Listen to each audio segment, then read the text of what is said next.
When I was a little girl, my favorite princess was Ariel. I admired how gorgeous she was, how melodic she sang, and how she was able to convince a human to fall in love with her not by her words, but just by the sheer power of her physical beauty. Growing up, I wanted to be just like her and the other Disney princesses. I always wanted to wear long dresses and have my hair curled down my back in long, luscious waves, and most importantly, be worthy enough in physical appearance for a handsome prince. I thought that the pinnacle of being a girl meant to be beautiful. You see it time and time again in pop culture.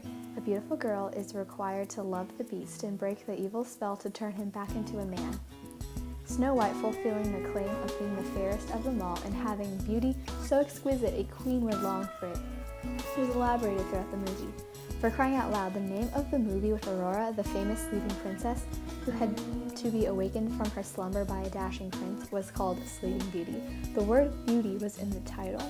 It's emphasized in everything we see, from magazines to movies to advertisements on our Spotify playlists, if you don't have premium like me. To be worthy as a woman is to be pretty.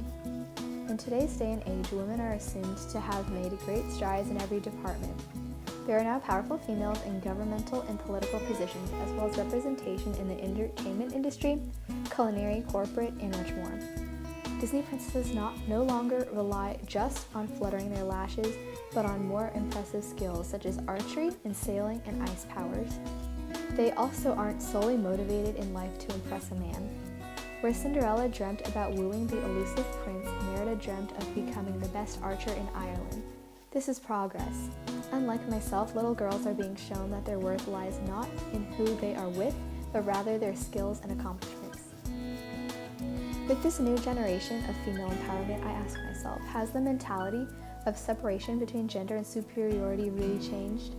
On the surface, it appears so. However, as a girl in 2019, the dark vines of reality have started creeping their way into my brain, opening my eyes to what the world really is like.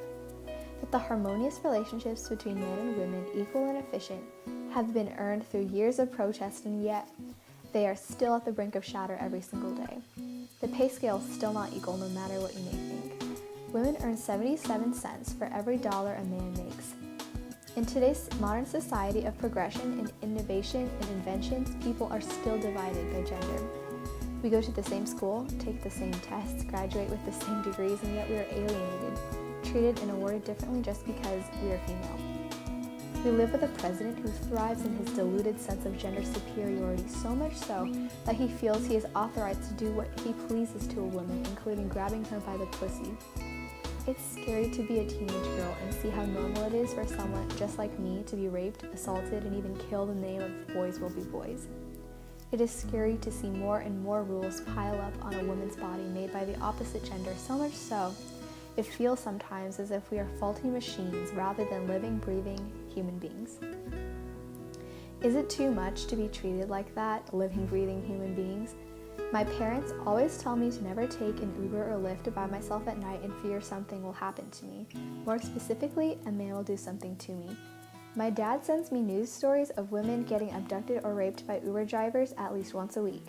It makes me wonder why. Why do women live under a veil of fear that lies under the superficial surface of female empowerment and feminism? Why in 2019 are we still valued as lesser beings that are good for nothing except eye candy, procreation, and sex? Disney princesses that shoot arrows and save their sisters are powerful, hopefully enough to spur this generation of women to take no shit and cling on to the rights that were mandated to us yet are constantly at risk of removal. I, as a woman myself, hope someday that there will come a time where we can take Ubers by ourselves at night without fear of assault, simply because it's common knowledge that females are people. Especially in today's society, may women be celebrated for their strength, their beauty, and their talents amidst forces trying to undo it. With less than 4 months before I head off to college and begin making my mark on the world, I am more aware than ever of the work to be done. I cannot wait to stand in solidarity with my brothers and sisters to earn true gender equality, not only on paper, but truly ingrained in the public's mind.